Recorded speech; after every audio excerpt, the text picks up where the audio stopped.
하나님께서 이스라엘 백성들을 이제 그 24장까지 언약을 주시고 그 언약 조인식까지 마쳤습니다. 18장까지 1장에 18장까지는 에집트에서 인도에서 시내산까지 데리고 온 것이 18장까지의 사건입니다. 19장에서 이제 시내산 기슭에서 이스라엘 백성들의 정체성을 말씀하셨죠. 보배로운 소유다, 제사장 나라다, 거룩한 백성이다. 그러나 언약을 지켜야 된다.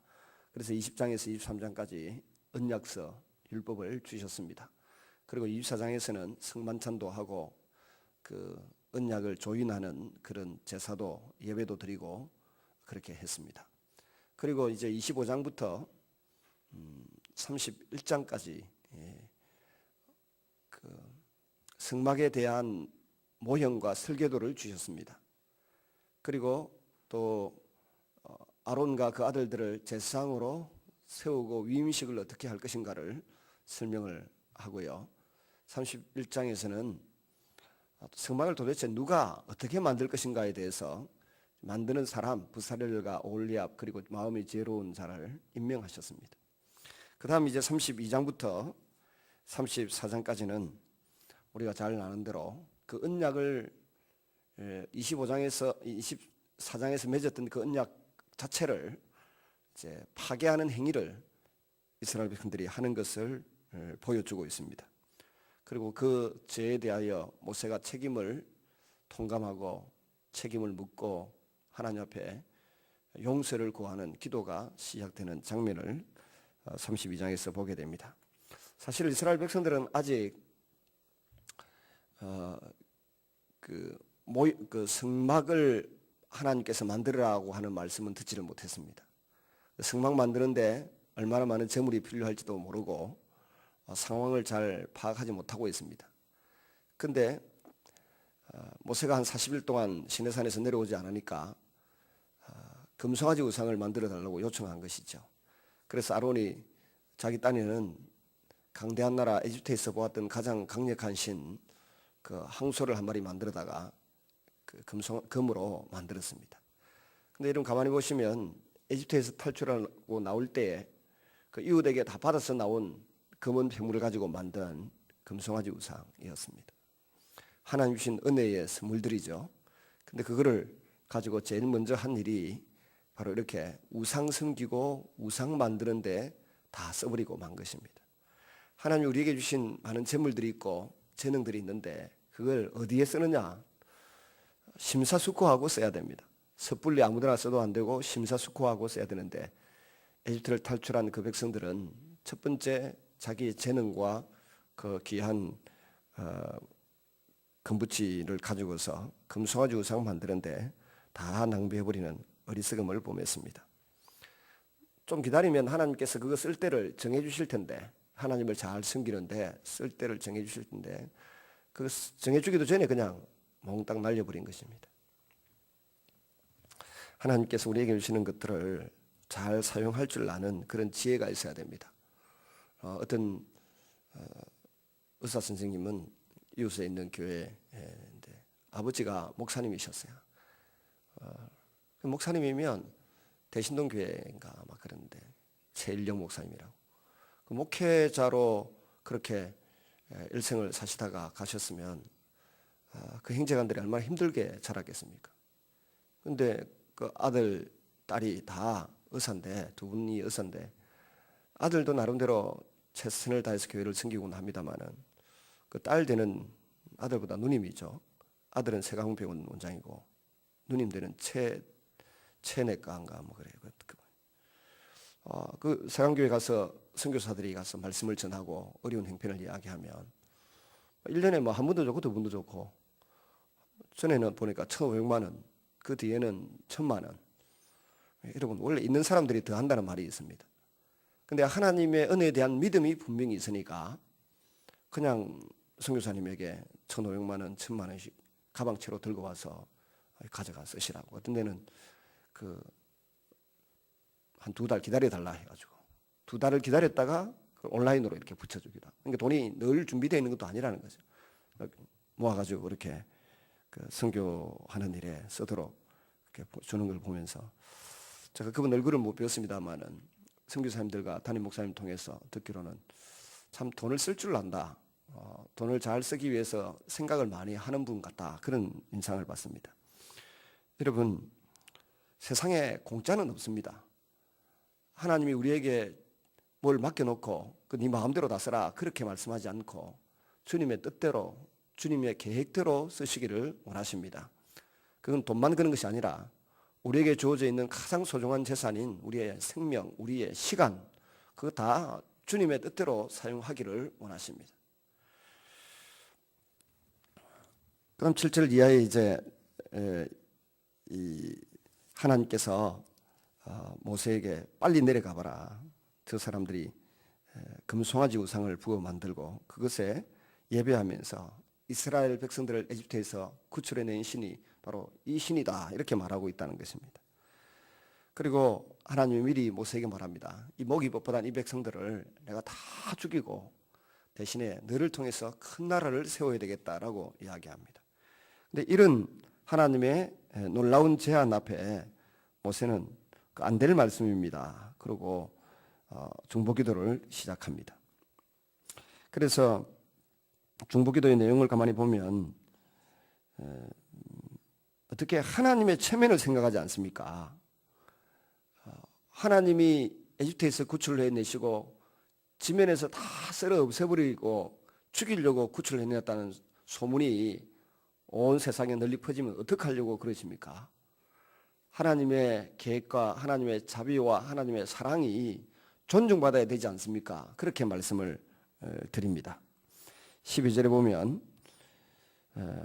애굽 사람들이 이르기를 여호와가 자기 백성을 산에서 죽이고 지면에서 진멸하려고 하는 악한 의도로 인도하여 내었다고 말하게 하시려고 하십니까? 주님 체면을 좀 생각하라고 말합니다. 그리고 13절에 보면 과거에 아브라함에게 하셨던 그 약속을 기억하라고 제고를 부탁합니다. 주의 종 아브라함과 이삭과 이스라엘을 기억하소서. 주께서 그들을 위하여 주를 가리켜 맹세하기를 이르시기를 내가 너희 자손을 하늘의 별처럼 많게 하고 내가 허락한 이 온 땅을 너희 자손에게 주어 영원한 기업이 되게 하리라 하셨나이다. 하나님이 과거에 하셨던 말씀을 마음에 품고 있다가 그 말씀을 하나님께 기억시켜 드리면서 떠오르게 하면서 기도합니다. 그래서 요한복음 15장 7절에도 너희가 내 안에 내 말이 너희 안에 거하면 무엇이든지 원하는 대로 구하라. 그러니까 주의 말씀을 붙들고 주님의 약속을 붙들고 드리는 기도가 응답을 받습니다. 오늘 이 본문에서도 14절에 보니까 여호와께서 뜻을 돌이켜서 말씀하신 화를 그 백성에게 내리지 아니하시니라. 정말 이것이 바른 기도의 모델인 것입니다. 하나님이 하셨던 약속을 붙들고 매달려 기도해서 그것이 내 것이 되도록 하는 것. 우리가 성경을 읽는 이유도 설교를 듣는 이유도 성경공부를 하는 이유도 이 기도 생활 좀 잘하기 위해서입니다. 신앙생활하면서 복을 받아야 되는데 어떤 복을 받을 거냐? 세상 사람들이 받는 복을 같이 받겠다는 것이 아닙니다. 하나님이 말씀으로 약속하셨던 그 복을 내가 받을 수 있기를 바라는 마음으로 기도하는 것이죠. 그 다음 하나님이 직접 손으로 하나님의 손이 있는지 없는지 모릅니다만은 하나님의 진수로 이렇게 상징되는 그런 손으로 바위들을 떠내고 쪼개고 깎아서 또 글을 써서 만들어준 십계명 돌판을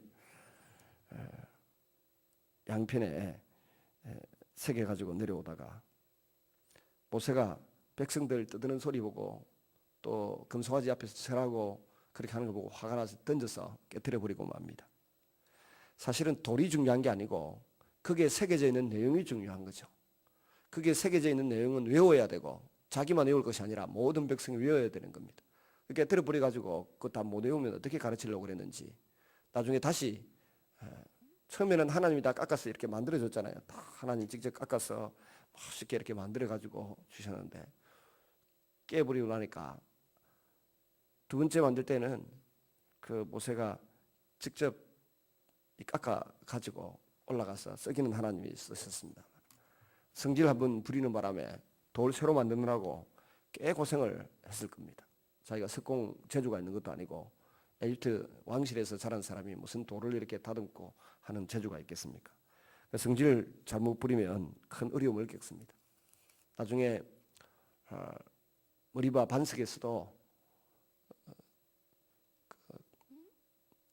반석 앞에 지팡이를 내밀고 명령만 하면 반석에서 물이 나올 텐데 화를 내고 두들기 패는 바람에 하나님께서 에집트 땅에 가나안 땅에 못 들어가도록 그렇게 조치를 하셨지 않습니까? 분노가 치솟아 오르더라도 그 분노를 표현하는 방식을 잘 훈련할 필요가 있습니다. 그리고 부모가 자녀에게 보여주는 대로 자녀들도 그 분노를 표현합니다. 화난다고 해서 망치 들고 설치면 아이들도 나중에 화나면 망치 들고 설치고, 화난다고 인상 쓰고 찡그리면 아이도 보니까 인상 쓰고 찡그리더라고요. 그런데 화가 나도 방실방실 웃으면서 말하는 부모의 자녀들은 화가 나도 웃으면서 이야기하는 특별한 그 아름다운 태도가 있더라고요. 우리가 우리 자녀들에게 또 믿음의 사람들이 자라나면서 우리의 삶의 태도를 보고 등 뒤에서 보고 배운다는 것을 잊지 않고 기억해야 할 줄로 믿습니다. 그 다음에 모세는 이스라엘 백성들 가운데 그 우상 앞에 절하고 뛰놀던 사람들을 구분하기 시작합니다. 하나님 편에 서 있는 사람은 이쪽으로 온나. 그러니까 레위 자손들이 이쪽에 섭니다. 칼 가지고 저쪽에 금송아지 우상 쪽에 서 있는 사람을 끝까지 고집을 피우면서 그 잘못을 뉘우치지 않는 사람들이겠죠. 그 사람들을 그냥 진 이쪽에서 저쪽까지 3,000명을 죽입니다. 3,000명을 죽이고 난 3,000명가량, 약 3,000명이죠. 28절에 보니까 이날 백성 중에 3,000명가량이 죽임을 당한지라. 그리고 모세가 내리는 결론이 뭔가 하면 각 사람이 자기 아들과 자기 형제를 쳤으니 오늘 여호와께 헌신하게 되었느니라.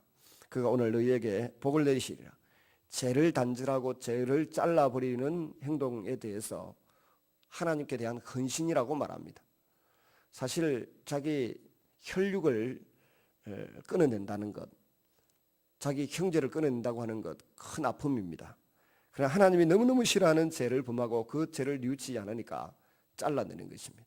그것이 헌신이라는 것입니다. 나에게 아주 소중한 것이라 할지라도 하나님 보시기에 가증한 것이면 그것을 잘라내는 것이 헌신이고 하나님께 영광을 돌려드리는 행위가 되는 것을 기억해야 하겠습니다.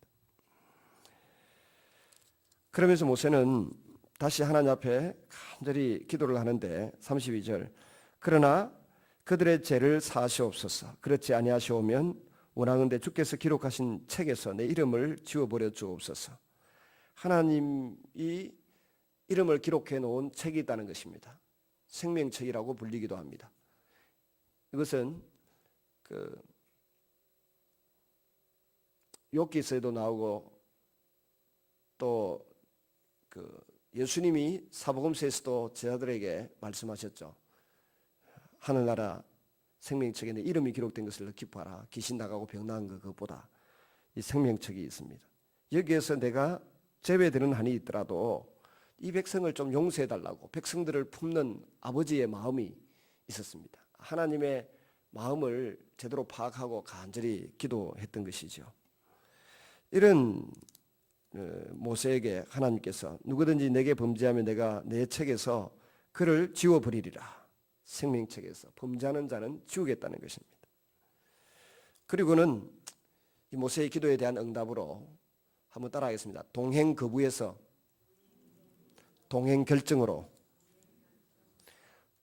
다시 결론을 내리십니다. 34절 이제 가서 내게 말한 곳으로 백성을 인도하라. 내 사자가 앞서 가리라. 범죄한 백성들을 다 진멸하고 죽이겠다고 결정하셨던 하나님께서 동행을 거부하신 것이죠. 그러나 모세의 목숨을 건 중보기도 헌신을 보시고 다시 동행하기로 결정하시는 그런 아름다운 하나님의 마음을 볼 수가 있습니다. 오늘도 주님이 우리가 가는 길에 동행하시고 우리가 하려고 하는 일에 함께 하시는 은혜를 체험할 수 있기를 바랍니다.